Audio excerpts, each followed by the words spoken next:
it's cool when I'm at a place now where I feel that I legitimately have worthwhile things to share. Yeah. Cases that we've had these conversations, we are talking about the FBI and the CIA. So the Bible said, do not put your trust in men. It's pretty specific. Why? Well, because everybody can be compromised except you. So I have a body of work that I will never have to be embarrassed by. There may be some work I might be embarrassed because I might have been whack, but I don't. There's nothing in my body of work that I'll ever have to be embarrassed in that I misrepresented my people. Perhaps something much deeper than we were ever meant to see has just been revealed by Katt Williams. When Malcolm-Jamal Warner supposedly drowned in Costa Rica, things began to feel strange. Actual workplace. According to TMZ, Malcolm was on vacation with his daughter when he was carried away by a rip current.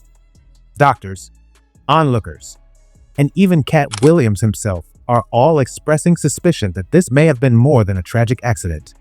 Long believed to be true, but realized wasn't.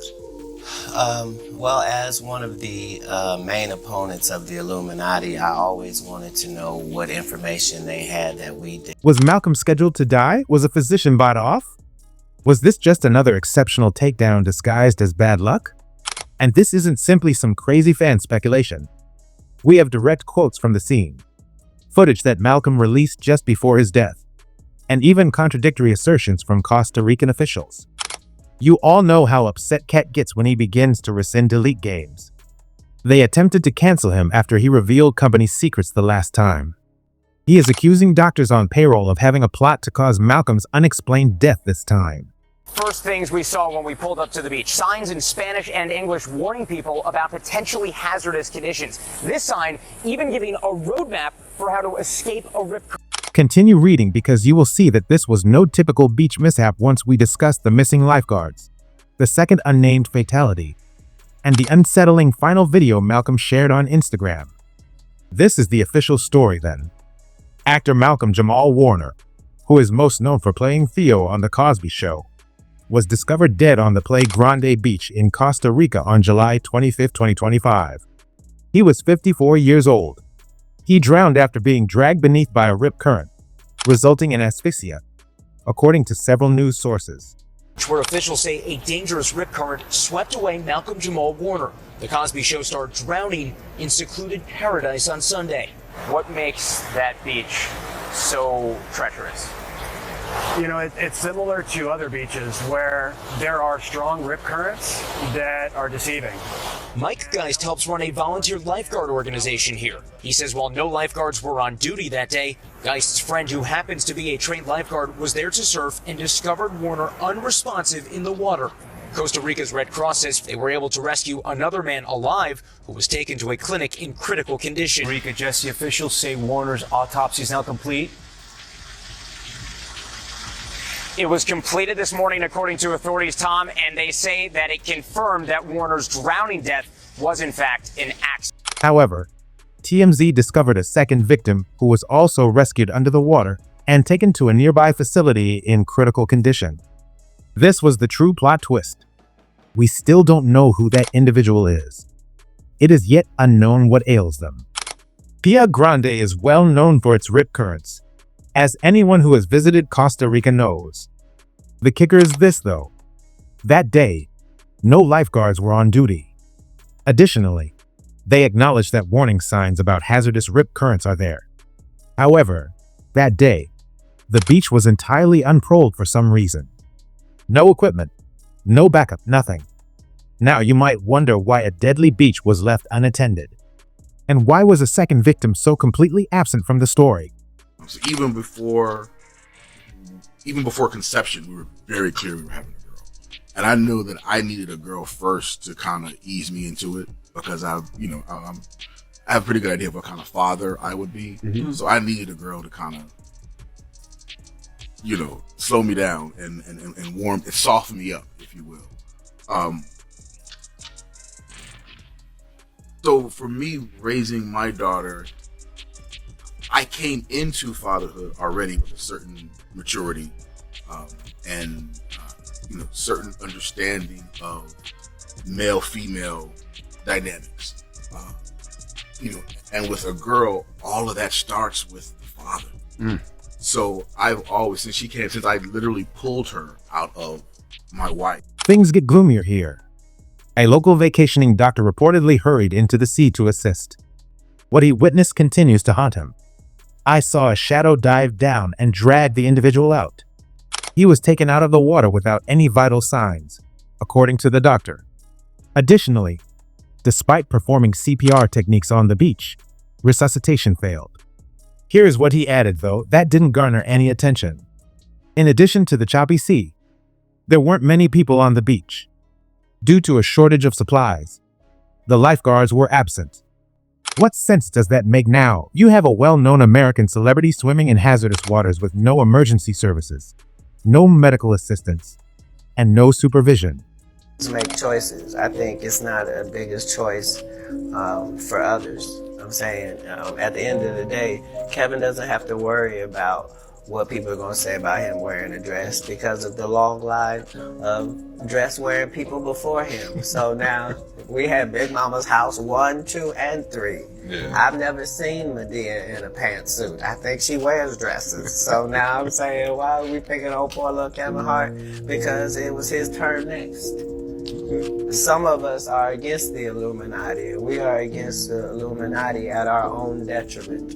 When people are against the Illuminati, then they get punched in the face all the time. The press hates them, and nobody likes them. End quote.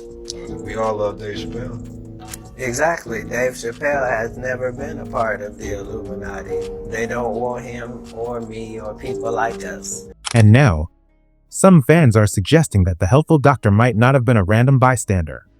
That last, unsettling video. A chilling video was shared on Malcolm's Instagram 2 months before his death.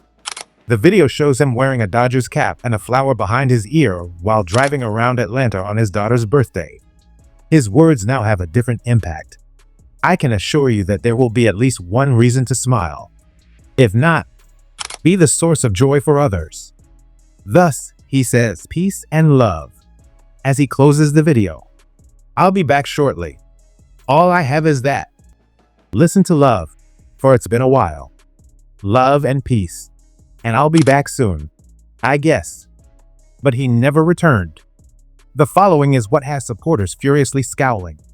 Since being purportedly dragged out of the sea, the second victim has remained silent, unidentified, and unsighted. Beef, which, they talk about how much they hate each other and give all these references to violence and that sort of stuff. Yeah. Do you think, even though we enjoy those songs and they're bops, do you think that has a detrimental impact upon the culture ultimately? Ultimately, yes. It's been normalized for, us to call ourselves the N-word, right? And we like to talk about how we've taken the power of that word back. But I'm of the school of thought. If I'm trying to speak love and upliftment to my brother, why am I going to borrow a word from people who use the word because they hate me? But we get caught up in, we're turning the N-word into a positive. But our music is not reflecting positivity, love, and upliftment of our culture. And we're at a point now where so much of our, especially our music, so much of our black music, when you strip away the music and just listen to the lyrics, so much of our black music is really anti-black. Oh, you think so? When you think about it, you almost cannot have hip hop without talking about drugs, using the N-word, and murking somebody. Right. Or calling a female, a bitch or a hoe. Like that's become we've normalized that so much that I think we need a space where we can say, wait a minute, that's not all who we are. For what reason? One possibility that has been put forth is that this individual may have witnessed something.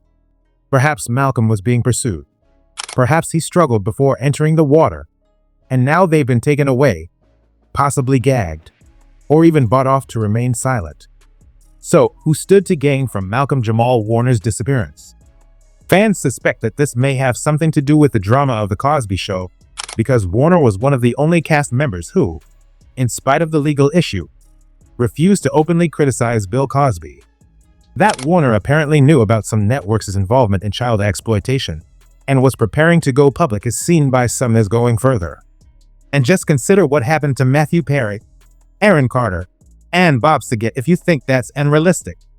All were immediately pronounced dead. Autopsies are hurried.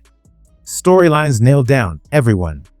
How many official declarations they make doesn't matter to me. This tale just doesn't fit well with me. From the lifeguards that went missing to the second victim that no one wants to identify to the last happy video that seemed to be a farewell. Malcolm-Jamal Warner's death was not an accident. They marked him. Furthermore, this is not the first time this has occurred and will not be the last. Medical papers and autopsies are constantly used to conceal these elites, but the patterns are unmistakable. Now, if you think my story merits further attention, please help me. Please like this video, leave a comment with your theory, and subscribe.